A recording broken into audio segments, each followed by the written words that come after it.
everybody. I'm Tom Vassell. I'm Camilla. And I'm Chris Yee. And today we're talking about a game from All Play called Things in Rings, designed by Peter Hayward. Things in Rings is a game that, when you look at the art and everything, it's definitely based on Dr. Seuss. Like, there's no question. Yes. And we notice because in the back of it, there's a rhyming thing here to talk about putting things in rings. Say it out loud. Act it. I will not. We're sponsored by All Play, but we're not doing that. That is correct. It's a party-style game. I'm going to show you how to play it. We'll be right back. When you're playing this game, you can play with 1, 2, or 3 rings. The full game is playing with all 3 rings. And one person is the knower. That person's going to know the rule for each ring. The yellow ring is the word, blue ring is the attribute, and the red ring is the context. And you can play with easy, medium, or hard rules. So let's say we're playing with weighs more than a chair, man-made, and starts with a vowel or Y. So the knower is going to place some words out there. So like, for example, the bed here does not start with a vowel or Y, but it is man-made, and it does weigh more than a chair. So it's going to fit in the red and blue. So I would just put it where the red and blue cross on these rings. An anchor meets all 3 requirements. It's man-made, it weighs more than a chair, starts with a vowel or Y, so I'd put that in the middle. And then an ocean, well, it weighs more than a chair. It's not man-made, but it does start with a vowel, so that's yellow and red, so I'd put that one there. And as time goes by, you can add more words to it, so this isn't start with a vowel, doesn't weigh more than a chair, but it is man-made, so it's only one of them, so it would go up there in the red one. And how this works is each player's going to have a handful of cards. Some of my cards are magnet and frog and mattress and galaxy and gargoyle or feather or forest. You'll have a bunch of cards in your hand and you're trying to get rid of them. So on your turn, you just simply say, I think magnet goes here. Now it doesn't go there because it doesn't start with a vowel or Y. It also doesn't weigh more than a chair. It is man-made, or at least many of them are man-made. You kind of pick the average. So I would then say, no, it goes here, and the person who played it draws a card off the top of the stack to add to their hand. If you're correct when you play it, so maybe galaxy, I would put galaxy, I would say goes here. It weighs more than a chair. It is not man-made. It does not start with a vowel or a Y, so that is correct. So then I get to go again. And what players are trying to do is empty their hand of cards. You put out your last card and it's correct, then you win. You don't actually need to know what the rules are. Now, the rules, like I said, there's a whole pile of rule cards for each of the context, word, and attribute. You could just play one ring if you want to play a very basic version. The rules can get harder. Like, for example, here's a medium word. One has 1 or more repeated letters. A hard attribute might be usually a single color. A hard context here, passengers can carry it on an airplane. You don't need to know what the thing is. You just need to get rid of the cards in your hand. And there is a huge, and let me show you here. These are all the cards that come in the game of many different things. That's how you play. You could also play a cooperative version of the game where you're all trying to work together.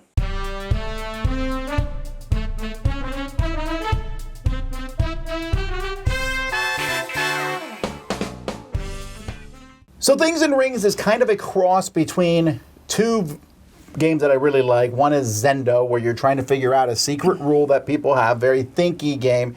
And the other is Timeline, where you're putting cards in a spot and hoping it's in the right spot. And this game is kind of both of those because in Things in Rings, and this is something that most people don't get their first play of it, you don't actually need to know the rule. You could not know the rule and do okay. You have to have an idea of it. Yes. Or you could luck into it. And in fact, Things in Rings, I think is fairly expandable. Let's say I want to play like a really thoughtful game with some people. I could be like, we're playing 3 rings and everyone's drawing 10 cards. Sure. Because we tried it. I have not tried with 1 ring, but we played with 2 rings, actually right before this review, because every gameplay up to that point was 3 rings. We played with 2 rings, and that's dramatically easier to do. Yeah. Because there's only 4 spots.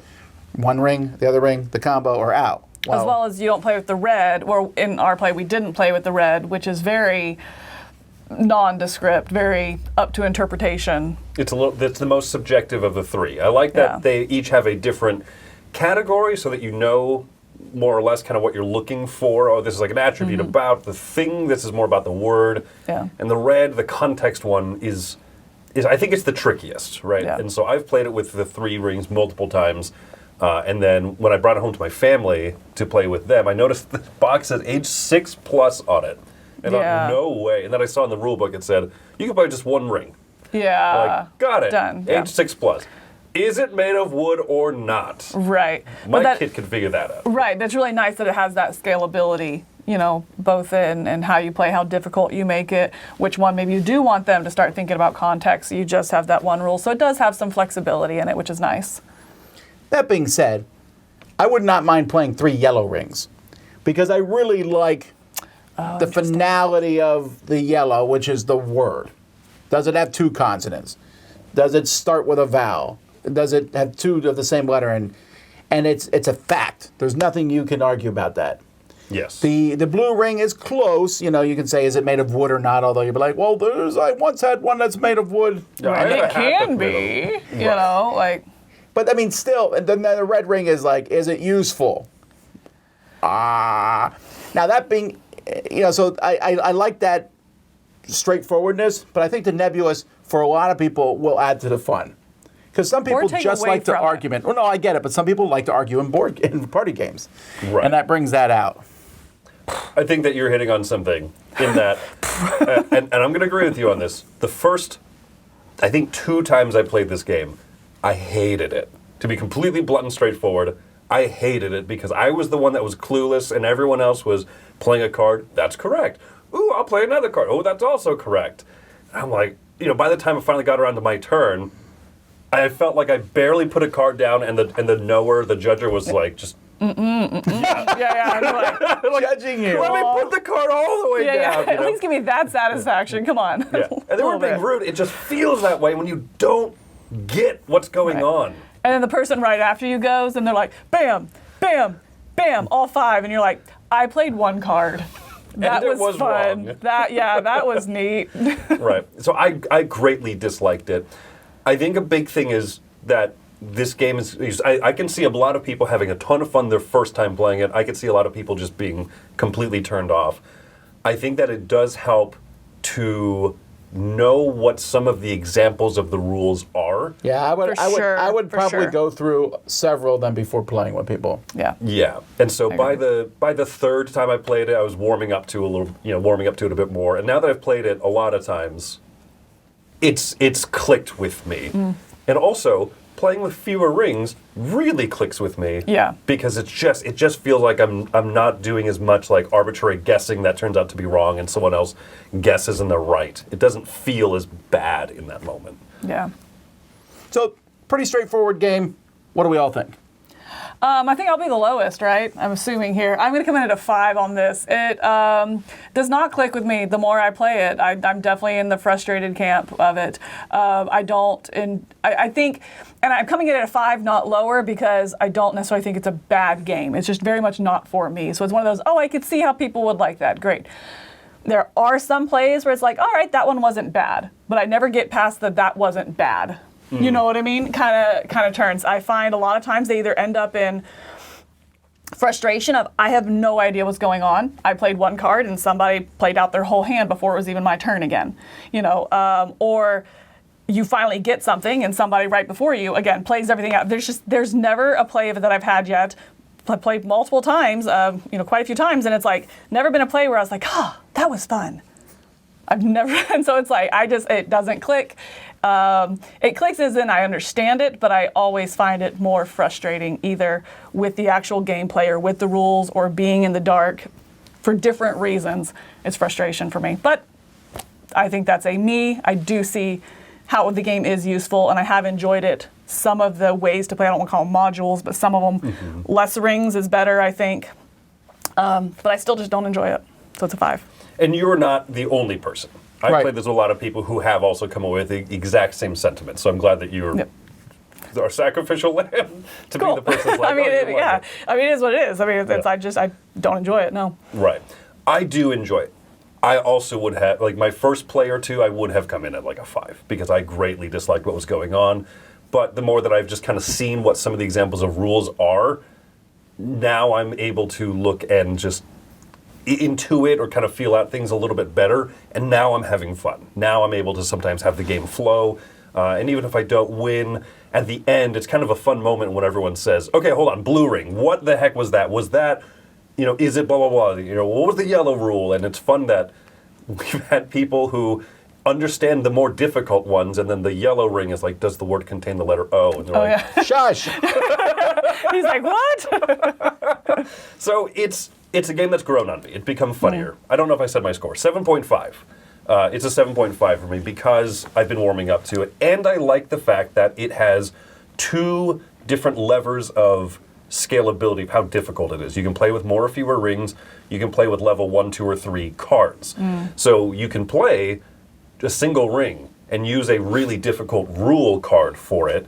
And you can do 2, and you can find your own balance of where it's more fun. You can play a cooperative where the person who knows the rules is throwing cards out there each round to kind of try to direct the other players a little bit more. But it doesn't lose itself. It doesn't lose the fact that you're just putting things in rings. You know what I mean? Some games have too many variants, and you're like, well, which is the real way to play? It doesn't feel like that. This one just feels like it gives you a few fine-tuning knobs, and I appreciate that a lot. It feels more like variability more than it feels like everything, all the different modes in it. Yeah, I agree. Yeah. That being said, my favorite way to play is with everything. I like the more rings. I'm giving this an 8. I think I would give it just slightly higher if it had 3 yellow rings or whatever. Yeah, it'd be more Nothing's interesting. stopping you. Well, from playing you're that way. right. You 3 could play that copies, way. and then Yeah, you're right. I should try that. But I really enjoyed it. I love the art. I think the word selection on the cards was really well done. I have found, like Chris said, there's several people who don't like it, although I think there's a correlation to gamers and non-gamers. Are you calling me a gamer? Yeah, I am. I would That's the hope, nicest thing I you've would ever hope said so. to me. You said it You earlier. have made my year. I think non-gamers will enjoy this more, actually. And I think also a multitude of sins is forgiven by how quick it is. So sometimes there is a weird combination, and you're like, ah, and then we all laugh, and then we play it again. Very often this gets played multiple times. And I've met many people who love it. So it's all over the place. But for me, personally, I really do enjoy it. I like sitting there thinking about it, but I don't ever think that it's that brain-burning, because at the end of the day, I don't need to know the rules, and it's going to be over. Someone's going to get their last card out, and then we'll go, oh, and play it again. That's why... or yell and throw the cards and Or play it half again. the table will leave and someone else will come up and be like, can I jump in? Yeah, there's room now.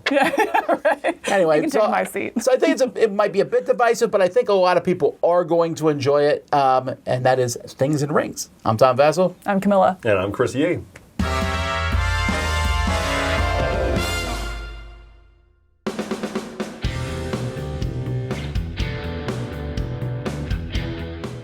Hey everybody, thanks for watching another video from the Dice Tower. Hey, you want to learn more about us, communicate with us? We have a Facebook group, we have a Discord channel, lots of different ways to get involved with the Dice Tower. You can find that in our Linktree link below. So just click that, it will take you, and you can communicate with us on Facebook, join our Facebook groups. There's lots of cool things that you can find and become part of the Dice Tower. Thanks so much for watching. I'm Tom Vassell.